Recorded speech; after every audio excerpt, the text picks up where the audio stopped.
चलिए मंगलाचरण प्रारंभ करते हैं।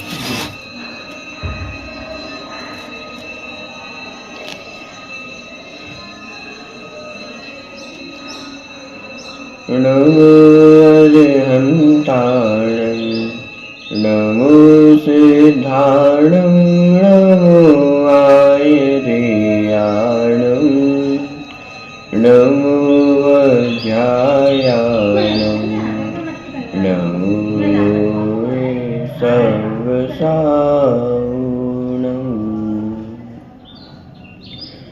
मंगलं भगवान् वीरो मंगलं गौतमो गणी मंगलं कुन्दकुन्दाद्यो जैनधर्मोऽस्तु मंगलम् सर्वमङ्गलमाङ्गल्यं सर्वकल्याणकारकं प्रधानं सर्वधर्माणां जैनं जयतु शासनम्। मोक्षमार्गस्य नेतारं भेत्तारं कर्मभूभृतां ज्ञातारं विश्वतत्त्वानां वन्दे तद्गुणलब्धये।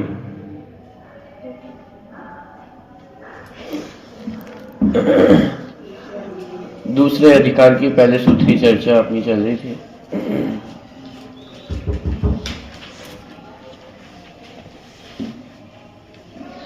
औपशमिक क्षायिकौ भावौ मिश्रस्य जीवस्य स्वतत्वमौदयिक पारिणामिकौ च। औपशमिक क्षायिक क्षायोपशमिक औदयिक और पारिणामिक ये जीव के 5 स्वतत्व हैं। इस प्रकार की चर्चा अपन ने देखी है। एक एक भाग का क्या स्वरूप है वो भी अपन ने देखा। इन 5 भावों का यही क्रम क्यों है इस पर भी अपनी चर्चा हुई थी। इन 5 भावों का कितना काल है, डबल एट पेज नंबर है। सारी चर्चा ये अपनी पूरी हो चुकी है। कुछ एक दो बातें और शेष हैं। एक तो प्रश्न जो अंत में पिछली कक्षा में शेष छोड़ा था, किसी को स्मरण है क्या प्रश्न था?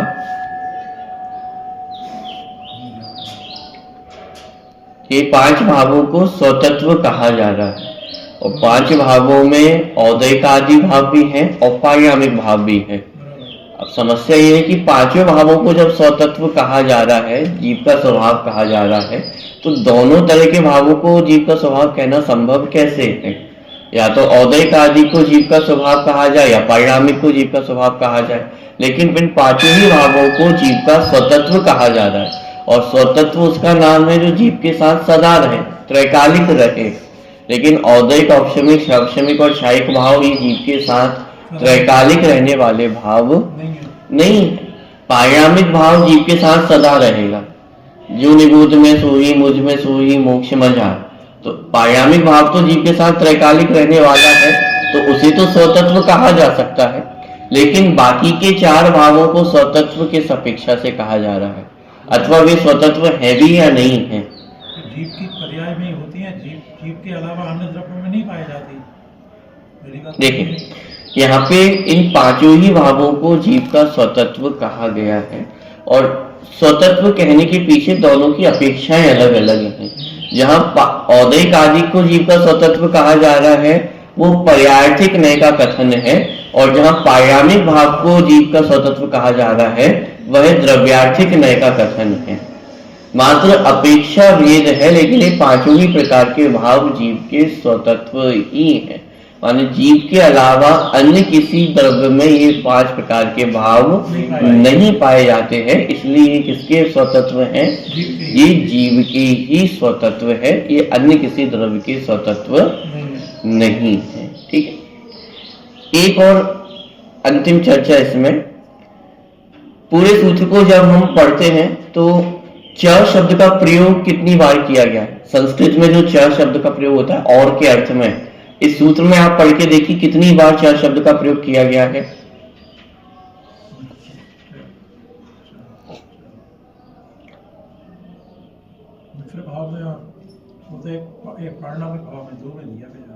बहुत बढ़िया।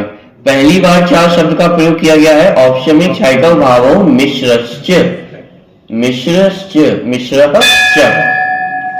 तो पहली बार चार शब्द का प्रयोग यहाँ पे हुआ और फिर दूसरी बार चार शब्द का प्रयोग पारयामिकौ च।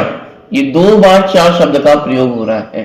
और जब भी आपने यदि कहीं भी संस्कृत का कोई भी सूत्र पढ़ा हो, कोई कुछ भी पढ़ा हो, तो हमने देखा होगा एक वाक्य में चा का एक ही बार प्रयोग किया जाता है, बार बार चार शब्द का प्रयोग नहीं किया जा सकता, एक ही बार और कहा जाता है और बाकी सारे जो भेद होते हैं उनको एक साथ रख लिया जाता है। माने 2 बार चार शब्द का प्रयोग नहीं किया जाता है, लेकिन यहां पर 2 बार चार शब्द का प्रयोग किया जा रहा है।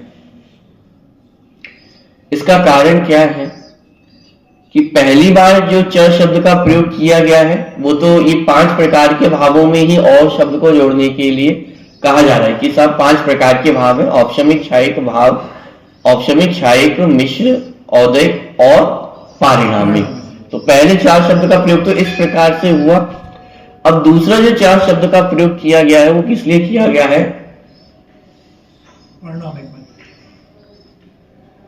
ये 4 शब्द का प्रयोग और भावों को बताने के लिए किया गया है कि ये 5 प्रकार के भाव तो होते ही हैं, लेकिन इनके अलावा भी और भाव भी होते हैं। तो उस और संख्या को बताने के लिए यहाँ पे 4 शब्द का प्रयोग किया कि मूल रूप में तो ये 5 प्रकार के भाव हैं, लेकिन 5 प्रकार के भावों के अलावा भी और भाव होते हैं, उसको बताने के लिए यहाँ पे 4 शब्द का दोबारा प्रयोग किया। ये औदयिक, औपशमिक, क्षायोपशमिक, क्षायिक, पाय और पारिणामिक, ये 5 प्रकार के भाव होते हैं और इनके अतिरिक्त और भी भाव होते हैं, यह बताने के लिए यहाँ पे दोबारा 4 शब्द का प्रयोग किया गया है। अब मूल जो तत्वासूत्र ग्रंथ है उसमें उन भेदों का वर्णन कहीं पर भी नहीं किया गया है, लेकिन जब टीका अपन देखते हैं मूल रूप से जो राजवार्तिक टीका है उसमें जो अन्य भेद हैं उनका वर्णन भी किया गया है, जिन्हें सन्निपात ऐसा जो उन भेदों के नाम है उसे ऐसा कहा गया है। और वो भेद कैसे बनते हैं, माने मूल रूप में तो ये 5 प्रकार के ही भाव हैं, लेकिन इन 5 भावों को ही आपस में मिलाकर के अन्य भेद बन जाते हैं और ये भेद 41 प्रकार तक के बन सकते हैं। तो वो 41 प्रकार तक के भेद कैसे बनते हैं? जैसे अपन सप्तभंग में करते हैं, जैसे 2 शब्द हैं अस्ति और नास्ति। अब इन 2 चीजों से अपन कितने भेद बना सकते हैं?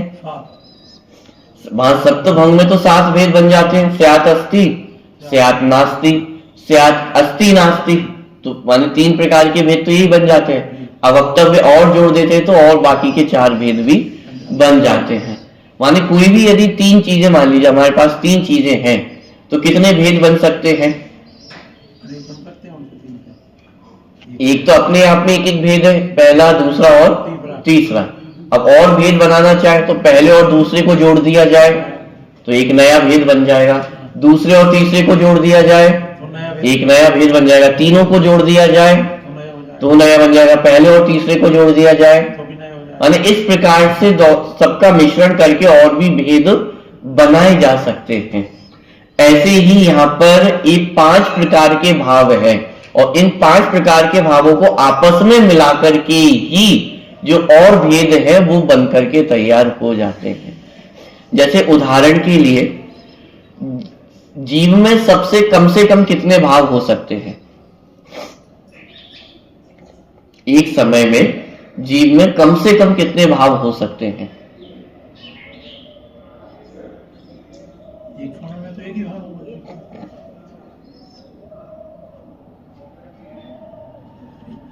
एक जीव में कम से कम कितने भाव हो सकते हैं? अरे 5 भाव ही है, अनंत कैसे होंगे? नहीं, 5 भाव इन 5 प्रकार के भावों में ही पूछ रहा हूं कितने हो सकते, एक जीव में एक समय में कितने भाव हो सकते हैं कम से कम? एक पारिणामिक भाव तो निश्चित ही है। बहुत बढ़िया, एक पारिणामिक भाव तो निश्चित ही है। जहां जीव शब्द आया वहां पारिणामिक भाव आएगा ही आएगा, तो पारिणामिक भाव तो निश्चित ही है। और 4 भाव में फिर कोई भी भाव, चारों भी रह सकते हैं और कोई भी भाव नहीं, निश्चित होना चाहिए। सबसे कम से कम यदि कोई भाव रह सकते हैं जीव के साथ तो वो कौन से हो सकते हैं?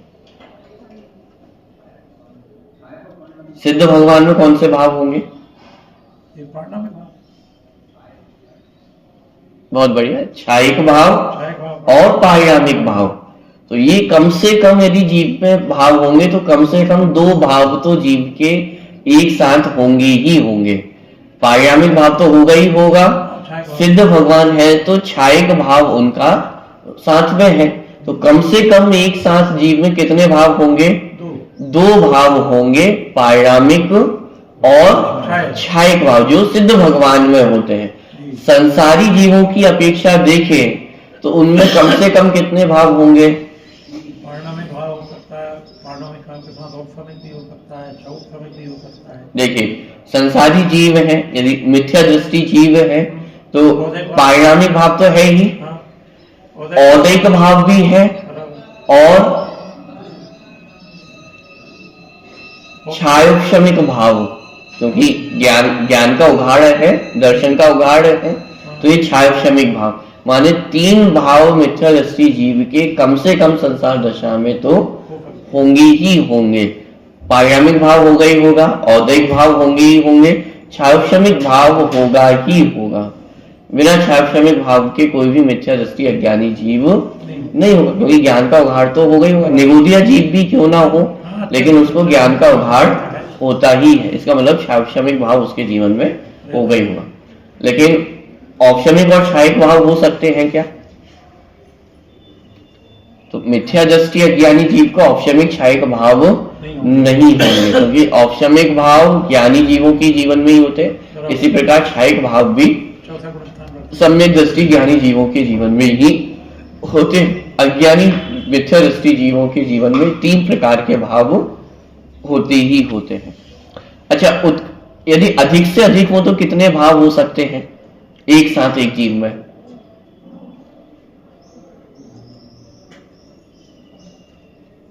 तीन ही हो सकते हैं तो नहीं, 4 5 हो सकते हैं क्या? देखिए, विचार करें, कोई छायक सम्यक दृष्टि जीव है और वो उपशम श्रेणी का आरोहण कर रहा है, ठीक है। अब ऐसे जीव के कितने भाव होंगे? कंडीशन समझ में आ रही है? छायक सम्यक दृष्टि जीव है और वह उपशम श्रेणी का आरोहण कर रहा है, तो ऐसे जीव के, ऐसे मुनिराज के कितने भाव होंगे? काउंटिंग करें। पारिणामिक भाव होगा ही होगा, औदैक भाव भी है, 14वें गुण स्थान तक औदैक भाव है, ठीक है, तो औदैक भाव होगा ही होगा। तीसरा, छायोपशमिक भाव हो गए, ज्ञान का जितना उघाड़ है तो छायोपशमिक भाव भी है। औपशमिक भाव, उपशम श्रेणी का आरोहण कर रहा है तो औपशमिक चारित्र भाव है, तो औपशमिक भाव हुआ। और छायिक भाव, छायिक सम्यक दृष्टि जीव है तो श्रद्धा की अपेक्षा छायिक भाव है। यानी एक जीव में अधिक से अधिक एक साथ 5 भाव हो सकते हैं और कम से कम होंगे तो 2 भाव तो होंगे ही होंगे। किसी भी जीव को एक भाव नहीं होगा। 5 भाव जो होंगे वे तो 8वें गुण स्थान से 12वें के बीच में ही होंगे। हाँ, इसके अलावा बीच में नीचे से होंगे नहीं। कंडीशन अलग अलग है, लेकिन एक सामान्य कथन की जीव को यदि अधिक से अधिक भाव हो सकते हैं तो 5 भाव एक साथ हो सकते हैं, कम से कम होंगे 2 भाव तो होंगे ही होंगे।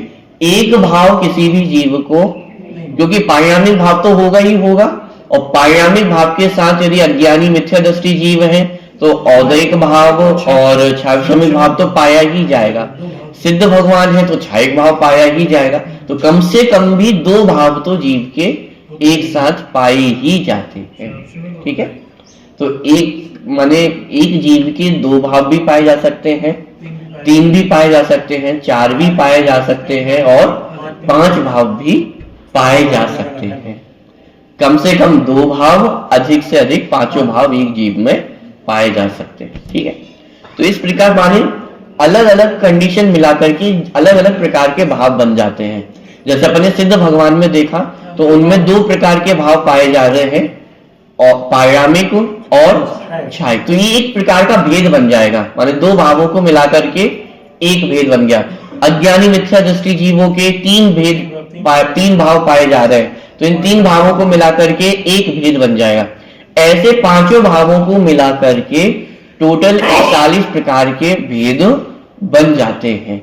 तो इन्हें 4 शब्द के साथ लिया गया है कि मूल रूप से तो ये 5 भेद है, माने 5 भावों के, और उत्तर भेद यदि देखें तो और भी भेद ये 5 भावों के बन जाते हैं, लेकिन वो वास्तव में कोई अलग से भेद नहीं है, इन्हीं को मिलाकर के भेद बनते हैं, इसलिए उनका अलग से नाम नहीं लिया गया है। तत्वार्थ सूत्र ग्रंथ में, मूल ग्रंथ में तो उनका उल्लेख नहीं किया है, लेकिन टीका ग्रंथों में अपन देखेंगे तो टीका ग्रंथों में उन भेदों का उल्लेख हमें प्राप्त हो जाएगा। ठीक है, तो इस प्रकार ये जो अपनी 5 भावों की चर्चा है वो अपनी यहाँ पे पूरी हुई है। इसमें एक चर्चा और की जा सकती है, हेय और उपादेय की चर्चा। इनमें से कितने भाव हेय हैं और कितने भाव उपादेय हैं? औदैहिक भाव जो है वो हे है। चलिए, औदैहिक भाव कैसे हैं? हे है, हे है। सभी औदैहिक भाव हे हैं। वो भी खंडीपन हो गया। मिथ्या दृष्टि का पाप को तो हम ये मानते हैं, लेकिन पुण्योदय को वास्तव में तो वो भी छूटने योग्य है।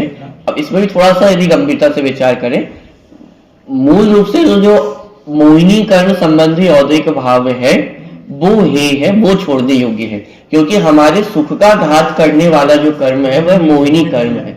तो मोहिनी कर्म जन्य जो औदैहिक भाव है मूल रूप से तो वे छोड़ने योग्य है, वे हे है, और बाकी के औदैहिक भाव ये नहीं कि उन्हें गे की कैटेगरी में डाला जा सकता है।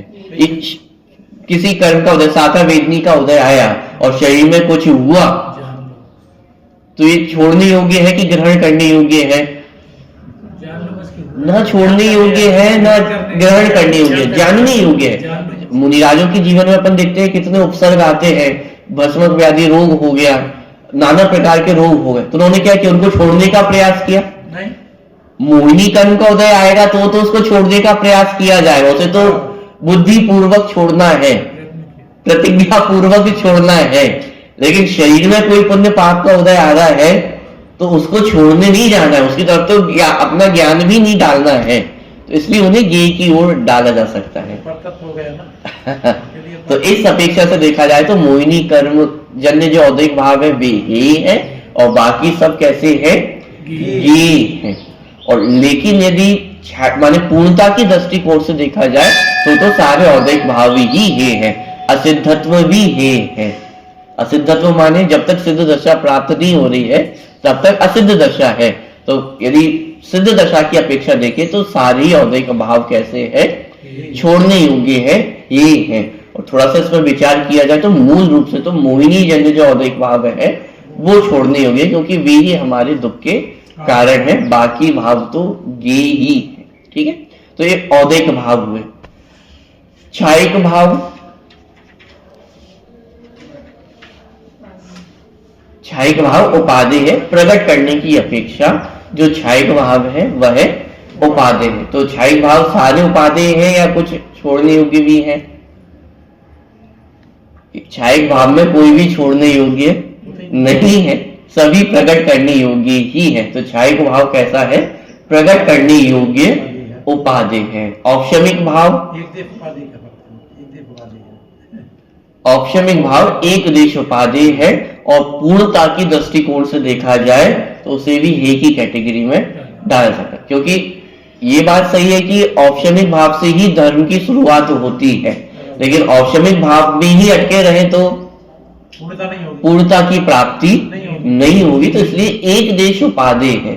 धर्म की शुरुआत औपशमिक भाव से होगी, लेकिन धर्म की पूर्णता तो छायिक भाव में ही होगी। इसलिए पूर्ण उपादेय तो नहीं है, हाँ, लेकिन धर्म की शुरुआत औपशमिक भाव से होती है, इसलिए एक देश उपादेय औपशमिक भाव है, प्रकट करने योग्य। कितने हो गए? औदैहिक भाव हो गया, छायिक हो गया, औपशमिक हो गया। छायोपशमिक भाव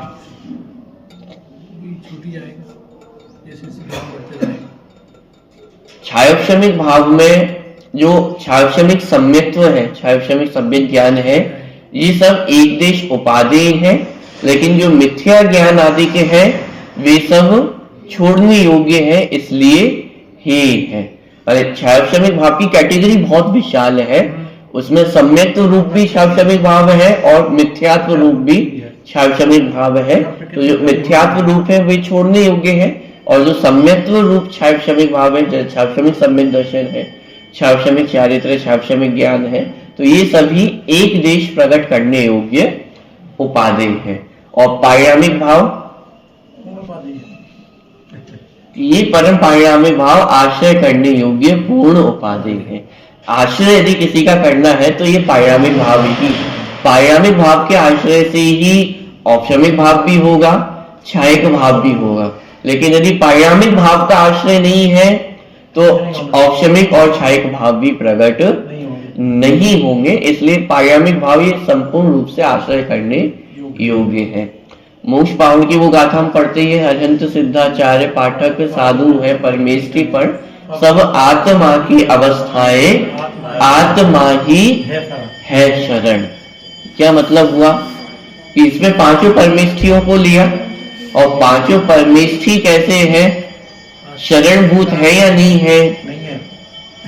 हिसाब शरणभूत है, लेकिन उन पांचों परमेष्ठियों से जाकर के पूछा जाए कि आपको कौन शरणभूत है, उनको एक शुद्धात्मा ही शरणभूत है, माने एक पारिणामिक भाव ही शरणभूत है। और छायक भाव से अपन ने जाकर के पूछा कि आप अच्छे हो या नहीं हो, आप शरणभूत हो या नहीं हो, तो छायक भाव क्या कहेगा कि अरे मैं भी किसके आश्रय से प्रकट होता हूँ, पारिणामिक भाव के आश्रय से प्रकट होता हूँ। तो आश्रय करने योग्य तो एक पारिणामिक भाव ही, ठीक है। तो इस प्रकार ये पांचों ही भावों में ये गे और उपाधि का विचार भी इस प्रकार से किया जा सकता है। चलिए अब एक अपन नए सूत्र की ओर आगे बढ़ते, दूसरे नंबर का सूत्र है, उसी पृष्ठ पे है, 88 नंबर का पृष्ठ है। सूत्र का पाठ करते हैं। दुई नवाष्टा दशैक विंशति त्रिभेदा यथाक्रमम्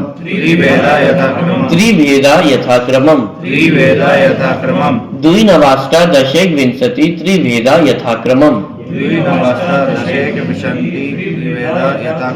अभी दूसरे नंबर के सूत्र में जो ऊपर के 5 भाग हैं उनके भेदों की चर्चा की गई है और अंत में जो शब्द है यथाक्रमम्, यथाक्रमम् मतलब जैसा क्रम है उस क्रम में ही उन भेदों को स्थापित करते चले जाना।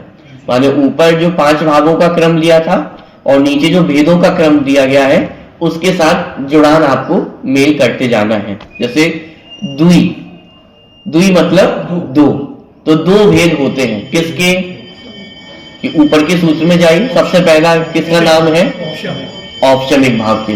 औपशमिक भाव के 2 भेद होते हैं। दुई, नव, नव मतलब 9, 9।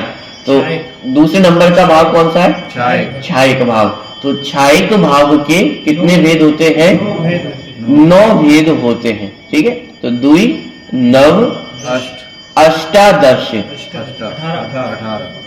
कितने, अष्टादश माने 18। तो औपशमिक छायाक्षमिक भाव के 18 भेद होते हैं। उसके बाद अष्टादश, एक विंशति, एक विंशति मतलब विंशति का मतलब होता है 20, एक विंशति मतलब 1 और 20 मिलाकर के 21। तो औदैक भाव के कितने भेद होते हैं, 21 भेद होते हैं। और अंत में है त्रि मतलब 3। तो अंतिम परिणाम भाव कौन सा बचा, पारिणामिक भाव के। पारिणामिक भाव के 3 भेद होते हैं। तो इस प्रकार क्रम से जो जो भावों का क्रम है वही उनके भेदों के क्रम में स्थापित करते हुए चले। तो औपशमिक भाव के 2 भेद, छायक भाव के 9 भेद, छायाक्षमिक भाव के 18 भेद, औदैक भाव के 21 भेद और पारिणामिक भाव के 3 भेद इस प्रकार हो जाते। तो बहुत सरल अर्थ है सूत्र का। चलिए एक बार पुनः पाठ करते हैं। दुई नवाष्टा दशैक विंशति त्रिभेदा यथाक्रमम्।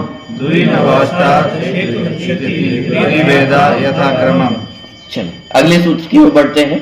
तीसरे नंबर के सूत्र में जो औपशमिक भाव है उनके भेदों का वर्णन किया गया है। देखिए प्रश्न क्रमांक 93 औपशमिक भाव के भेदों की चर्चा यहाँ पे की गई है। तीसरे नंबर का सूत्र सम्यक्त्व चारित्र्य। सम्यक्त्व चारित्र्य। तो औपशमिक भाव के दो भेद हैं, सम्यक्त्व और चारित्र्य। ठीक है, ये औपशमिक भाव के दो भेद है, औपशमिक सम्यक्त्व और औपशमिक चारित्र्य। सम्यक्त्व मतलब सम्यक दर्शन, औपशमिक सम्यक दर्शन, और यहाँ पे जो चारित्र लिया है औपशमिक सम्यक चारित्र। पूरा नाम बोले तो ऐसे, पूरा नाम औपशमिक सम्यक्त्व और औपशमिक चारित्र। अब देखिए यहाँ पर कहीं पर भी सूत्र में ये नहीं लिखा है कि औपशमिक भाव के भेद हैं, तो भेदों के नाम गिना दिया, सम्यक्त्व चारित्र। कैसे पता चलेगा कि औपशमिक भाव के भेद हैं? पिछले सूत्र का अंतिम शब्द था यथा क्रमम। यथा क्रमम शब्द का अर्थ ऊपर के सूत्र में भी होगा, माने जो पहले नंबर का सूत्र था, और आगे के जो सूत्र आने वाले हैं पांचों भावों के भेदों के लिए, उन सब में इसका अर्थ घटित होगा। यथा क्रमम माने सबसे पहले जो भेदों का वर्णन किया जा रहा है तो उसको यथा क्रम से सुनिश्चित करें। तो सबसे पहले किसका वर्णन था? औपशमिक भाव का वर्णन था। सबसे पहले औपशमिक भाव को लिया था, तो यहाँ पे जो भेद गिनाए जा रहे हैं तो उसमें भी क्रम होगा। सबसे पहले किसके क्रम गिनाए जाएंगे? औपशमिक भाव के ही भेद गिनाए जा रहे हैं, इसलिए लिखा सम्यक्त्व चारित्र्य। ठीक है, मानिए सूत्र रचना किस प्रकार आचार्य करते हैं, कम से कम शब्दों का प्रयोग करके पूरे व्याख्या वो माने पांच भावों की कर देंगे, और अलग से कोई एक एक्स्ट्रा शब्द भी उन्हें लिखना नहीं पड़ता है। देखिए सम्यक्त्व चारित्र्य, औपशमिक भाव के दो भेद है, सम्यक्त्व और चारित्र्य। इसको पढ़ करके हमें एक बात समझ आ रही है, जो जीव की तीन मूल गुण अपन पढ़ते हैं अथवा रत्नत्रय अपन जिसे बोलते हैं, श्रद्धा, ज्ञान और चारित्र। इन श्रद्धा, ज्ञान और चारित्र में से मात्र श्रद्धा और चारित्र में ही औपशमिक भाव बनता है, ज्ञान में औपशमिक भाव नहीं बनता है। इसका मतलब क्या हुआ? श्रद्धा और चारित्र में औपशमिक भाव बन रहे हैं, दो भेद है, सम्यक्त्व चारित्र। ज्ञान में औपशमिक भाव नहीं बन रहा है, इसका मतलब क्या हुआ?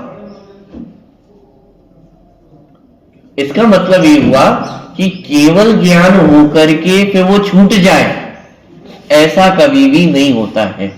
सम्यक औपशमिक सम्यक दर्शन होगा, अंत मुहूर्त में छूट जाएगा। औपशमिक चारित्र की प्राप्ति होगी, 11वें गुण स्थान तक पहुंच जाएगा, लेकिन वहां से फिर नीचे आ जाएगा, गिरेगा। ये तो नियम ही है कि औपशमिक चारित्र वाला जीव नीचे गिरेगा ही गिरेगा। लेकिन औपशमिक ज्ञान ऐसा होता ही नहीं है, क्योंकि औपशमिक ज्ञान यदि होगा तो ज्ञान पूरा प्रकट हो जाएगा और फिर कर्म का उदय आने पर नष्ट हो जाएगा। लेकिन ऐसा ज्ञान में नहीं होता है, और ज्ञान में या तो छायक भाव होगा अथवा छापशमिक भाव होगा। औपशमिक भाव ज्ञान में नहीं बनता है। ठीक है, इसलिए 11वें गुण स्थान में सम्यक्त्व और चारित्र की तो पूर्णता हो जाती है, माने औपशमिक भाव में भी देखे तो निर्मलता तो उतनी ही है जितनी छायक सम्यक्त्व और छायक चारित्र में होगी, लेकिन वहां पे ज्ञान की पूर्णता नहीं होती है, वहां पे भी छद्मस्त ही रहते हैं। 11वें गुण स्थान में भी जीव छद्मस्त ही रहता है, वहां पे केवल ज्ञान की प्राप्ति नहीं होती है। तो ज्ञान में औपशमिक भाव नहीं बनता है, मात्र दो गुणों में ही औपशमिक भाव बनता है, सम्यक्त्व और चारित्र। यदि कर्मों की अपेक्षा देखा जाए कि कौन से कर्म का उपशम और माने उपशम भाव कौन से कर्म में बनता है,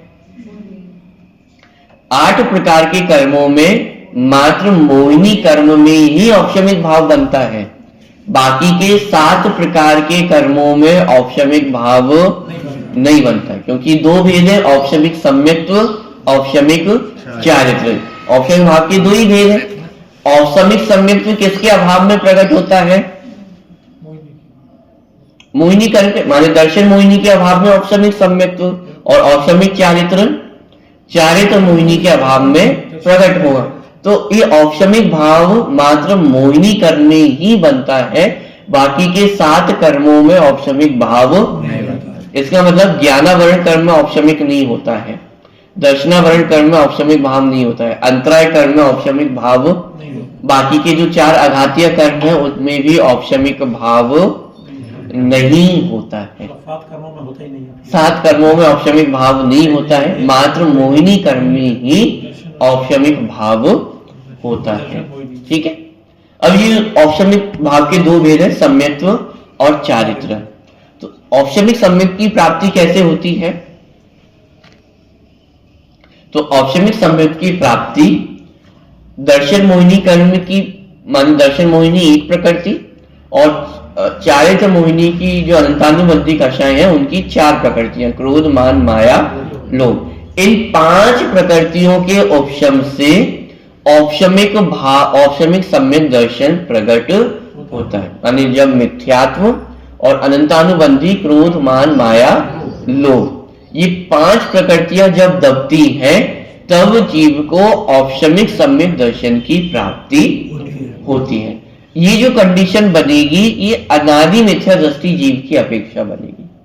अनादि मिथ्या दृष्टि जीव मतलब पहली बार जिसको सम्मत होगा। मिथ्या दृष्टि जीव भी 2 प्रकार के होते हैं, एक अनादि मिथ्या दृष्टि जीव और एक सादी मिथ्या दृष्टि जीव। अनादि मतलब जिसका अनादि काल से मिथ्यात्व चला आ रहा है, और सादी मिथ्या दृष्टि जीव मतलब जिसका सम्मत होकर छूट गया है।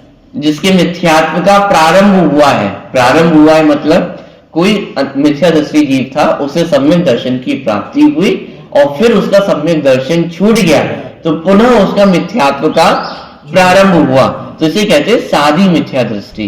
अनादि मिथ्या दृष्टि जिसको आज तक सम्यक दर्शन की प्राप्ति अनादि काल से मिथ्या दृष्टि ही है। सादी मिथ्या दृष्टि जिसको सम्यक की प्राप्ति हुई और फिर वह सम्यक दर्शन छूट गया, तो इसे कहते हैं सादी मिथ्या दृष्टि जीव। तो जो अनादि मिथ्या दृष्टि जीव है जिन्हें आज तक सम्यक दर्शन की प्राप्ति नहीं हुई है, उन्हें जब पहली बार सम्यक दर्शन की प्राप्ति होगी तो इन 5 प्रकृतियों के दबने पर ही होगी। वे 5 प्रकृतियां कौन कौन सी हैं? दर्शन मोहिनी 1 और चारित्र मोहिनी की 4 प्रकृतियां, अनंतानुबंधी, क्रोध, मान, माया और लोभ। इन 4 प्रकृतियों के उपशम से औपशमिक सम्यक दर्शन की प्राप्ति होती। अभी जब पहली बार सम्यक दर्शन की प्राप्ति होती है तो यहाँ पर दर्शन मोहिनी के 3 टुकड़े हो जाते हैं, मिथ्यात्व, सम्यक मिथ्यात्व और सम्यक प्रकृति। ठीक है, कितने भेद हो गए? मिथ्यात्व, सम्यक मिथ्यात्व और सम्यक प्रकृति। अब मान लीजिए किसी को सम्यक दर्शन की प्राप्ति हुई और उसके मिथ्या दर्शन मोहिनी के 3 टुकड़े हो गए, लेकिन अब पुनः उसे मिथ्यात्व की प्राप्ति हो गई, तो मिथ्यात्व की पहले गुण स्थान में आते ही वो जो 3 टुकड़े हुए थे वो एक साथ मिल नहीं जाते, उनके मिलने में समय लगता है। तो मान लीजिए कोई किसी को सम्यक दर्शन हुआ, सम्यक दर्शन छूट करके दोबारा वो पहले गुण स्थान में आ गया, मिथ्यात्व अवस्था में आ गया। अब दोबारा उसने आत्म पुरुषार्थ जगाया और सम्यक दर्शन की प्राप्ति की, तो अब कितनी प्रकृतियों का उपशम होगा?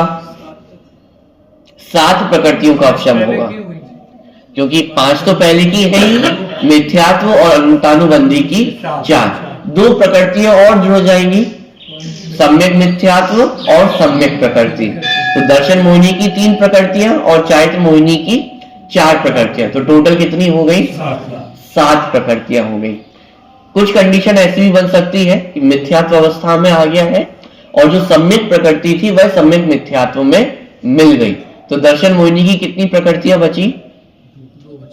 2 बची, मिथ्यात्व और सम्यक मिथ्यात्व, और अनंतानुबंधी की 4 प्रकृतियां। तो इस प्रकार यदि अब सम्यक दर्शन की प्राप्ति होगी तो कितनी प्रकृतियां दबेंगी? 6 प्रकृतियां दबेंगी।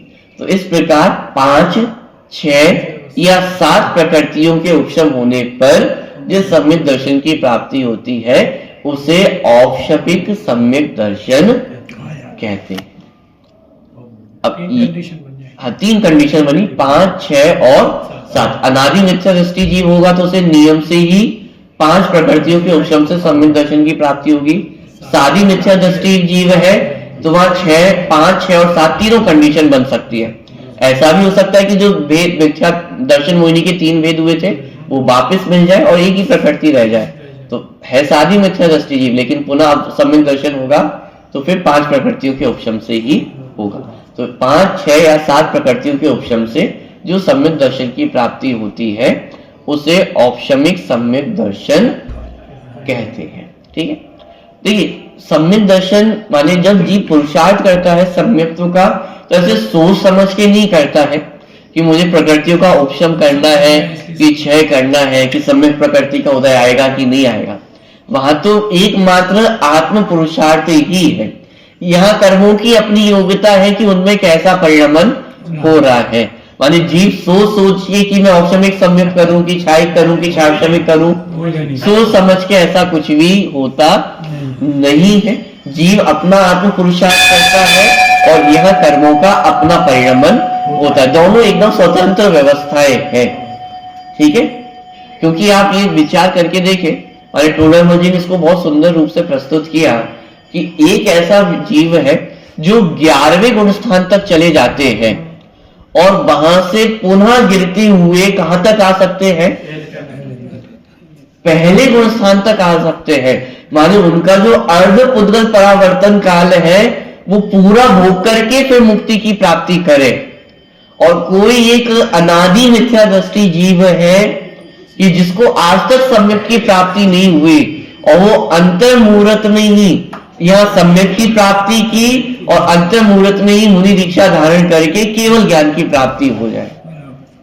यह परिणाम की विचित्रता माने ये परिणामों की विचित्रता, और ये भी कि जीव सोच समझ करके मैं ये सम्यक दर्शन प्राप्त करूं, ये चारित्र प्राप्त करूं, ऐसा नहीं होता है। क्योंकि जो 11वें गुण स्थान तक चले गए उनके पुरुषार्थ में तो कोई कमी नहीं है ना।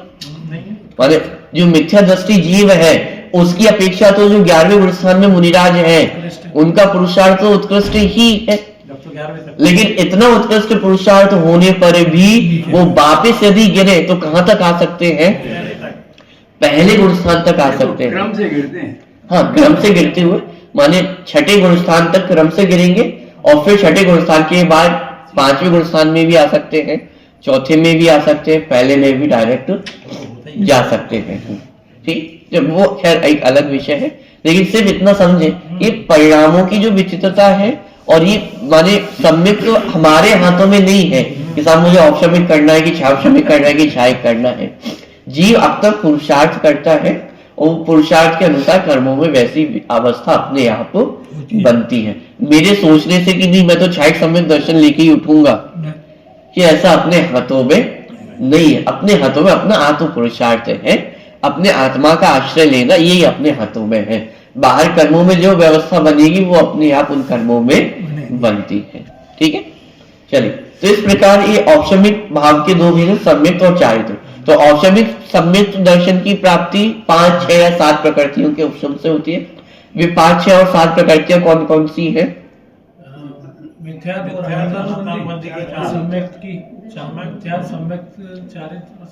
मूल 2 भेद है, दर्शन मोहिनी, चारित्र मोहिनी। दर्शन मोहिनी की 3 प्रकृतियां, मिथ्यात्व, सम्यक मिथ्यात्व, सम्यक प्रकृति। चारित्र मोहिनी की 4 प्रकृतियां, अनंतानुबंधी, क्रोध, मान, माया। टोटली 7 प्रकृतियां हो गई है। इन्हीं को मिला दिया जाए तो 1 मिथ्यात्व और 4 अनंतानुबंधी, तो 5 हो गई। मिथ्यात्व, सम्यक मिथ्यात्व और 4 प्रकृतियां तो 6 हो गई। मिथ्यात्व, सम्यक मिथ्यात्व और सम्यक प्रकृति प्लस 4, तो टोटल कितनी हो गई? 7 प्रकृति। तो इस प्रकार इन 5, 6 या 7 प्रकृतियों के उपशम से औपशमिक सम्यक दर्शन की प्राप्ति होती है। यहाँ पे ये विशेष है, जब जब सम्यक दर्शन की प्राप्ति हो रही है तब तक अनंतानुबंधी कषायों का भी अभाव हो रहा है। इसका मतलब ये हुआ जहां जहां श्रद्धा निर्मल होगी वहां वहां चारित्र में भी निर्मलता आती ही आती है क्रम से। यद्यपि 4थे गुण स्थान में अव्रत कहा गया है कि किसी भी प्रकार के व्रतों को धारण उसमें नहीं किया जाता है, लेकिन तब भी सम्यक्त्वाचरण चारित्र की चर्चा 4थे गुण स्थान में भी की गई है।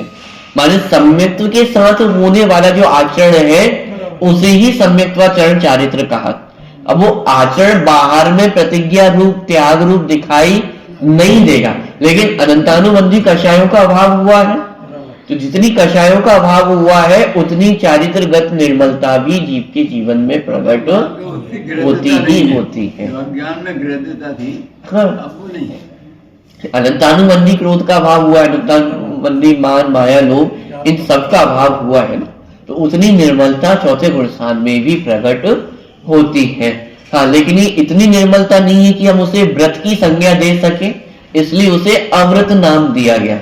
लेकिन जो कुछ भी निर्मलता है उसे नाम दिया सम्यक्त्वाचरण चारित्र, स्वरूपाचरण चारित्र भी इसे कहा जाता है।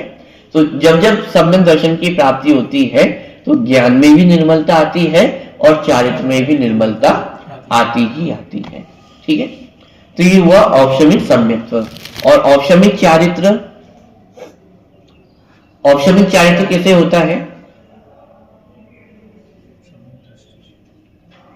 कि जो उपशम श्रेणी का आरोपण करते हैं तो 11वें गुण स्थान में जो मुनिराज पहुंच जाते हैं उन्हें औपशमिक चारित्र की प्राप्ति होती है, माने समस्त जो चारित्र मोहिनी कर्म है उनका उपशम वहां पर हो जाता है, तो उसे उस अवस्था को कहा जाता है औपशमिक चारित्र।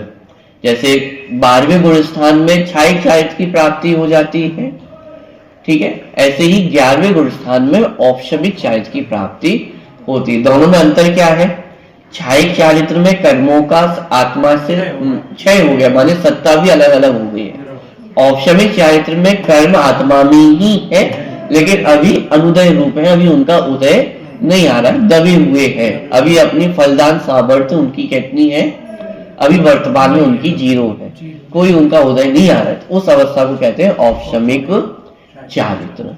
ठीक है, थोड़ा सा इस पेज को मैं पढ़ता हूं।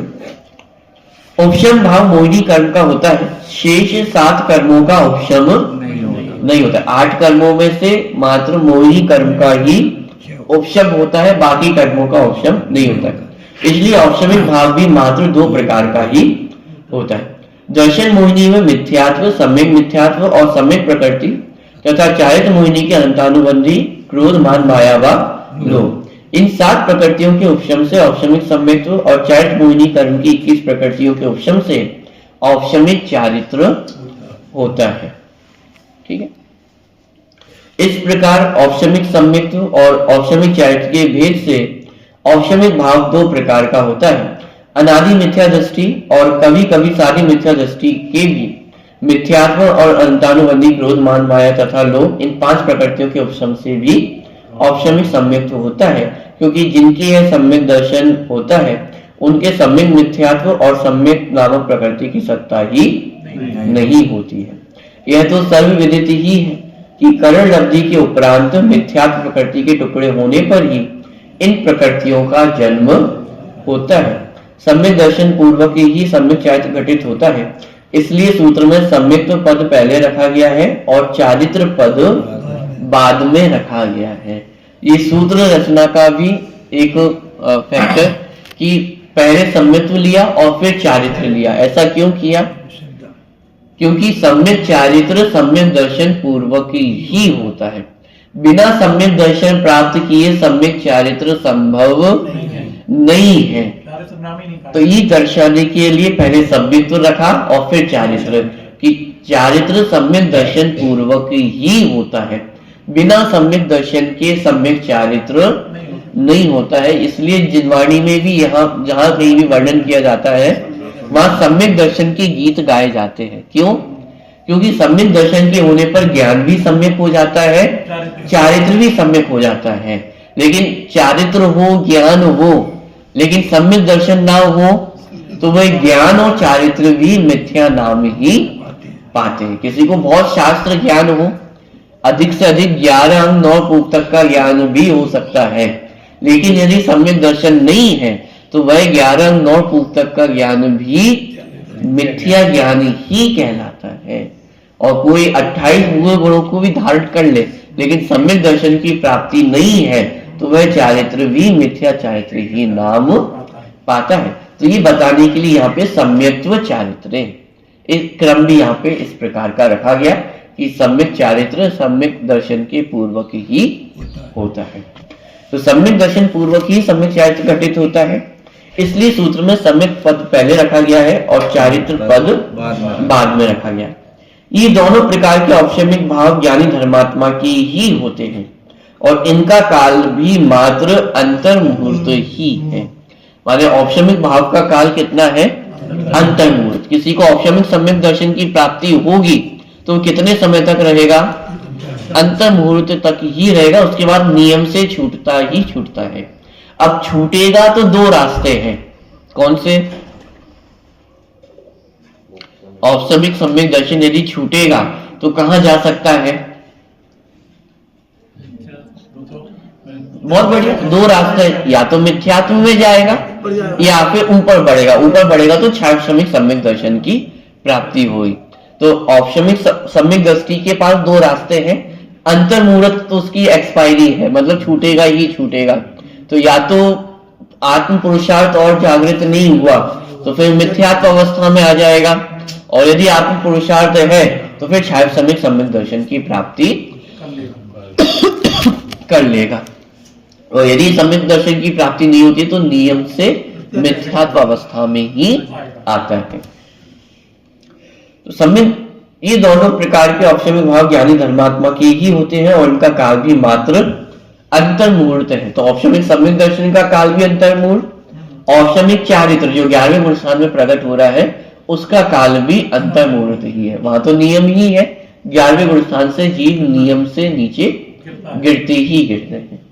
इस कारण औपशमिक भाव वाले जीवों की संख्या सबसे कम होती है। क्यों? क्योंकि इसका काल ही अंतर मुहूर्त है। कोई जीव औपशमिक भाव में रहना भी चाहे तो मैक्स टू मैक्स अंतर मुहूर्त तक ही रह सकता है, इससे ज्यादा रहना संभव ही नहीं। इसलिए सबसे कम जीव यदि कोई भाव में होते हैं तो वे औपशमिक भाव वाले जीव होते हैं। यही कारण है कि उक्त 5 भावों में औपशमिक भाव का उल्लेख आरंभ में किया गया है। ठीक है, तो इस प्रकार ये जो पहला भाव है औपशमिक भाव, उसकी चर्चा यहाँ पे की गई है। अब यहाँ पे जो चौथे नंबर का सूत्र है वहां पे क्षयिक भाव के कितने भेद थे? 9। दुई नवाष्टा, तो दुई नव माने 9 भेद। क्षयिक भाव के 9 भेद, उनका वर्णन यहाँ पे किया गया है। थोड़ा सा 2 मिनट है तो मात्र सूत्र और एक सूत्र का सामान्य अर्थ अपन समझेंगे, विशेष चर्चा अपन अगले सत्र में करेंगे। देखिए, ज्ञान दर्शन ज्ञान दर्शन ज्ञान दर्शन ज्ञान दर्शन दान लाभ भोग दान लाभ भोग दान लाभ भोग दान लाभ भोग उपभोग वीर्याणि च उपभोग वीर्याणि च उपभोग वीर्याणि च उपभोग वीर्याणि च ज्ञान दर्शन दान लाभ भोग उपभोग वीर्याणि च ज्ञान दर्शन दान लाभ भोग उपभोग वीर्याणि च। देखिए, ये क्षयिक भाव के 9 भेद यहाँ पे बताए गए हैं। देखिए, गिनते चलिए कितने भेद होते जा रहे हैं। ज्ञान ज्ञान दर्शन दान लाभ भोग उपभोग वीर, कितने हो गए? ये तो 7 ही हुए, और क्षयिक भाव के तो 9 भेद होते हैं। तो 9 भेद कैसे बनेंगे?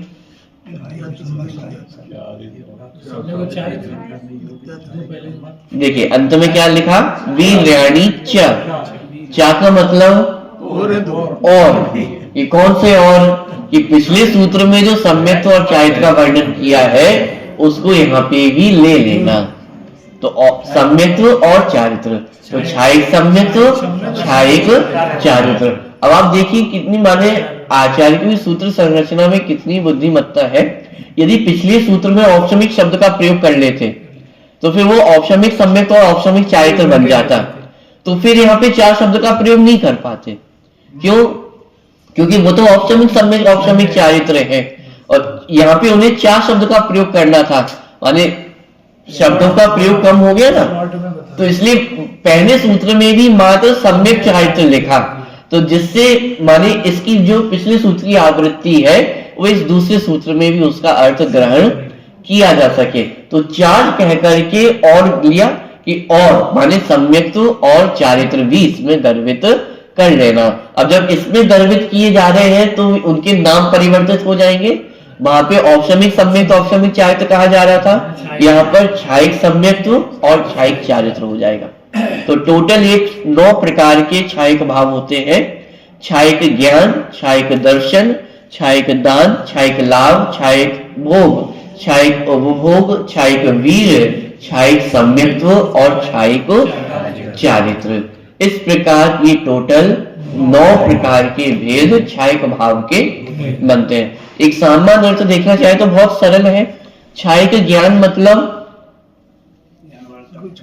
जहाँ ज्ञानावरण कर्म का संपूर्ण क्षय हो गया है, तो ज्ञानावरण कर्म के संपूर्ण क्षय होने पर जो आत्मा का भाव प्रकट होता है उसे कहते हैं छायक ज्ञान। केवल ज्ञान ये छायक भाव ही है, मान छायक ज्ञान ही है।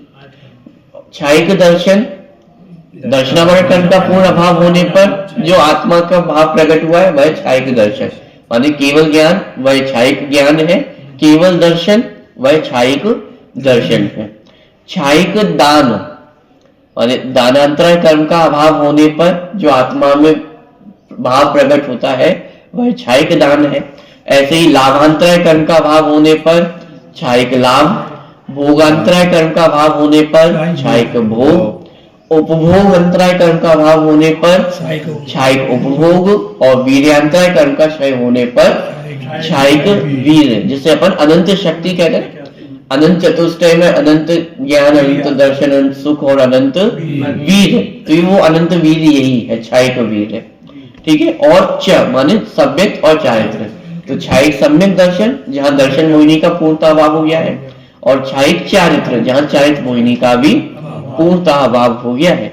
तो इस प्रकार संपूर्ण कर्मों के अभाव होने पर जो आत्मा की जो पूर्ण निर्मल अवस्था प्राप्त होती है उसे छायक भाव कहते हैं। और ये छायक भाव का प्रारंभ कौन से गुण स्थान से हो सकता है? अंतिम प्रश्न 12वें से, 13वें से, बहुत आगे पहुंच गए। पहले पे चलेगा, पहले में आता है कि चौथे पे होगा, लेकिन होगा पहले पे। छायक भाव का प्रारंभ चौथे गुण स्थान से होता है। छायक सम्यक दर्शन की प्राप्ति चौथे गुण स्थान में ही हो सकती है। उदाहरण राजा श्रेणी को छायक सम्यक दर्शन की प्राप्ति हुई, वो चौथे गुण स्थान में ही थे। तो माने छायक भाव का प्रारंभ चौथे गुण स्थान से प्रारंभ हो जाता है, हो सकता है। जरूरी नहीं है कि सबको चौथे गुण स्थान में ही हो, लेकिन चौथे गुण स्थान से छायक सम्यक दर्शन की प्राप्ति हो सकती है। तो जो छायक सम्यक तो भेद है, तो वो छायक भाव का ही भेद है। तो छायक भाव का प्रारंभ चौथे गुण स्थान से हो जाता है और अंत छायक भाव का अंत है ही नहीं। एक बार छायक भाव प्रकट हुआ उसका कोई अंत नहीं है, फिर तो वो सिद्धालय तक साथ में ही जाएगा और सिद्ध दशा में भी अनंत काल तक जीव के साथ। औपशमिक भाव में तो अंत था, प्रारंभ भी है और अंत भी। चौथे गुण स्थान में प्रारंभ है और अंतर्भूत में अंत है, लेकिन छायक भाव में प्रारंभ तो है लेकिन अंत इसका नहीं होता है। एक बार छायक सम्यक दर्शन चौथे गुण स्थान में हो गया तो वो सम्यक दर्शन कभी छूटने वाला नहीं है। जैसे राजा श्रेणी के, तो अब उनका सम्यक दर्शन कभी भी छूटेगा नहीं। तो ऐसे ही मन छायक भाव प्रकट हुआ तो फिर वो कभी भी छूटता नहीं है। तो ऐसे जो छायक भाव है, 9 प्रकार के छायक भाव, उनकी चर्चा अपन करेंगे। सहजानंदी शोध स्वरूपी अविनाशी में आत्म स्वरूप, सहजानंदी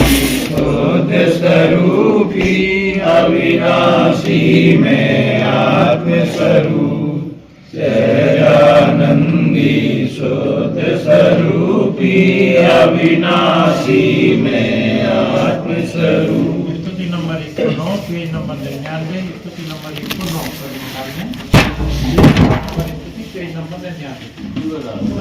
परम उपकार जिनवाणी सहज गायक बताया है, हुआ निर्वाण अंतर में परम आनंद आया है।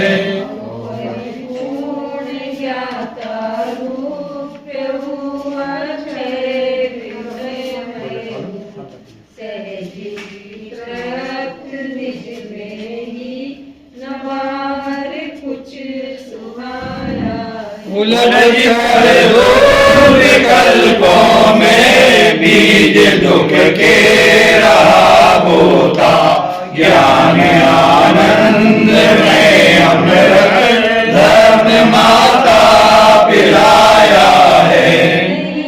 अब लोक की चिंता नहीं करो कभय किंचित, देश काल युग गायक यहो दृष्टि में आया।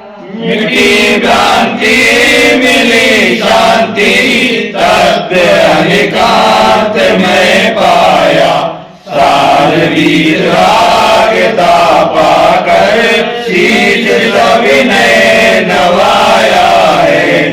विकारी जिनवाणी सहज गायक बताया है। हुआ निर्भर अंतर में जवानी के ज्ञान से सूझे लोकालो, सोवान सदा